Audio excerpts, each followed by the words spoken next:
You are listening to A Knock on the Wall. Imagine being locked inside of a concrete box with no mental stimulation.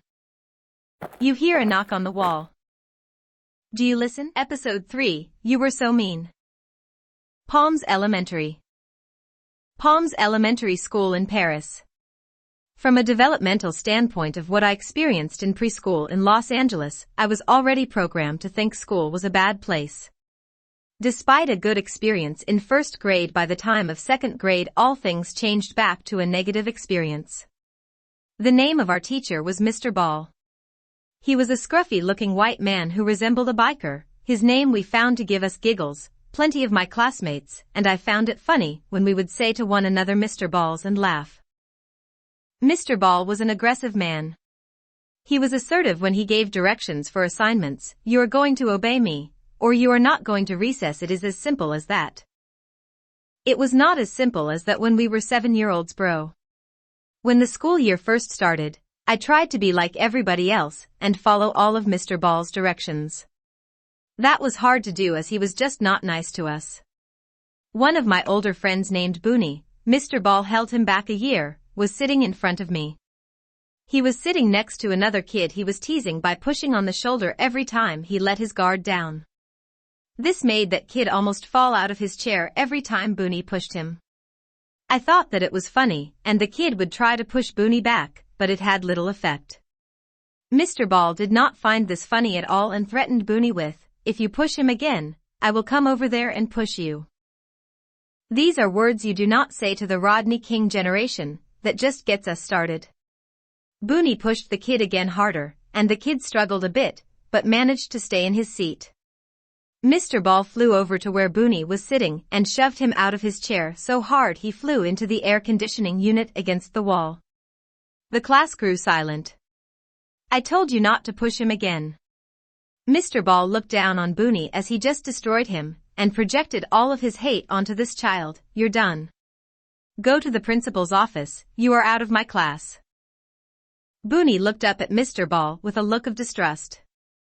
This adult just devastated this kid from ever being pro-social again. I knew Booney into our adulthood, and where we went, I tied directly to Mr. Ball throwing Booney from his chair that day. It affected me the same. It was as if Mr. Ball threw me out of that chair, and from that day forward, I made a silent promise to avenge my friend and never do anything Mr. Ball said again. He kicked out my only friend in the classroom. I felt a dislike, for any other students who stayed in his class and obeyed his rules. I lost all respect for my fellow classmates and made a point that if they did not laugh at my jokes when I disrupted the class, I would continue to not respect them. I would challenge his authority for sure. I don't know where this loyalty was stemming from, but I felt it with a deep passion for my friends and more specifically for my African American peers. Up to this point in my life I still thought I was half black. My mother had been telling me since birth that my father was a black man. It wouldn't be until a couple of years later where she delivered the news to me that my father is Egyptian. To me this still gave me a connection to my friends, but to some of them they saw my white skin as a sign of the enemy. I refused to do any schoolwork in Mr. Ball's class, so he made me sit at the lunch table instead of getting recess. This developed a sense in me that I was not good enough or smart enough as the other kids at the school. My issues transitioned from sticking up for my friend Booney to sticking up for myself. I now felt like a victim and like I was being targeted and victimized at school by my teacher, who began to single me out. After losing his temper and assaulting a child incident, throwing Booney from his chair, Mr. Ball was trying to take a calmer approach to his assertiveness, but I would not let up on him. I would purposely missay his name as Mr. Balls whenever I asked a question, or he called on me for something. My mission to give him hell was going to last until the wheels fell off. I was committed. One day he finally lost it and broke. It was when the principal visited our classroom and gave a speech to us about how important and valued we were by Palms Elementary, and how she was just visiting our classroom to get to know us. When she was done speaking and turned it back over to Mr. Ball, I had my ultimate moment to strike at his pride. I flipped him the bird, middle finger, and said, "Mr. Balls," loud for all my classmates to hear and more importantly for me the principals to hear. Mr. Balls really lost it and turned red. He held in his anger, which was threatening to burst, in front of the principal and said, "I need you to go to the principal's office." The principal looked at me and said, "Yes, I'll see you in my office. For now, go outside and sit on the lunch tables until I can call you." While a part of me felt great satisfaction that I was AG and putting in work in elementary school, a part of me was so scared of what my mother would think or how she would punish me once I got home. To my mother I was an angel, and I didn't want her to know I was so bad. Another aspect of this was I was really feeling what the principal was saying about how we were all a part of the school, and they really cared about us. I really wanted to be a part of that, but a part of me was always self-sacrificial to where when I really wanted something I would act like I didn't so it wouldn't hurt as much when I did not fit in or be accepted. From the outside lunch tables I sat for what felt like eternity to be called to the principal's office. I sat in a stew of pain and anxiety, crying on and off to myself. I knew I let my mom down. I don't know why he had to do it, but Mr. Ball walked by the table where he and other students could see me and said, "See what happens when you don't listen to me? You're in so much trouble now and your mother will find out about this." I lost it and went all kamikaze because he hurt my feelings so deeply with the statement that my mom would find out about this. I still wonder if he knew how much I had been tormenting myself with thoughts of letting my mother down. I stood up like, "AG, fuck you, Mr. Balls."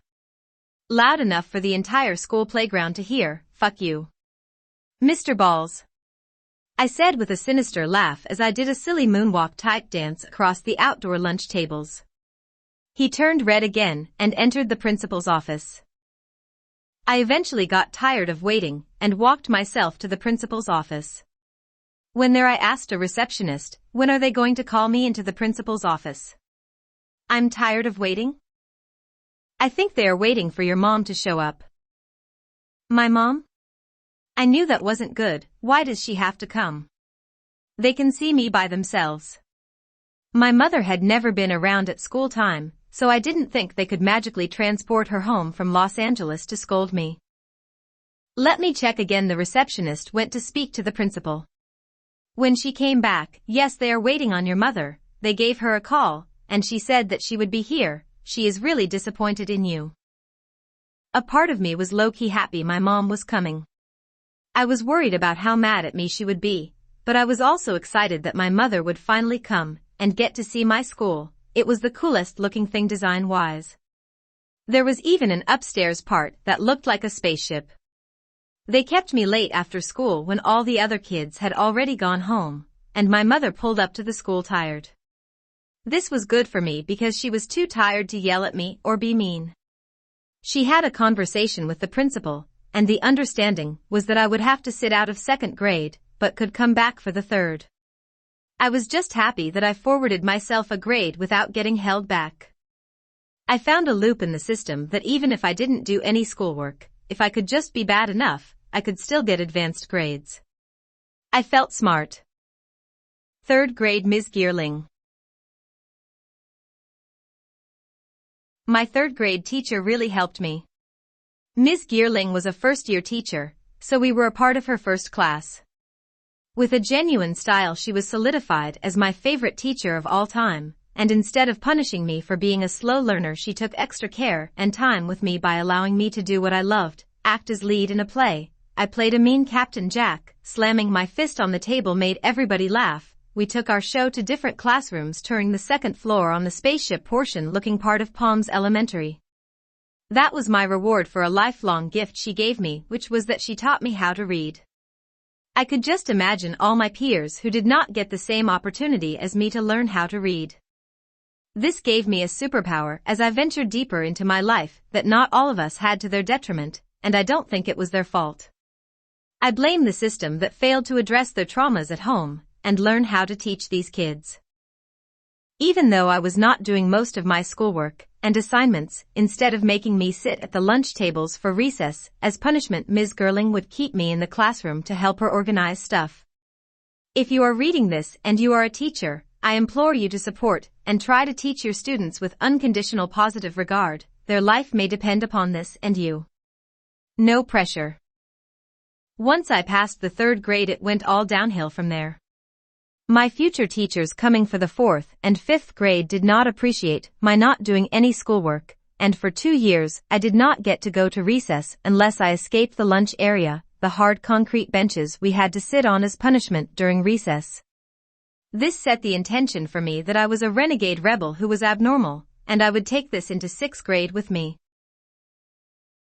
You are listening to A Knock on the Wall. Imagine being locked inside of a concrete box with no mental stimulation. You hear a knock on the wall. Do you listen?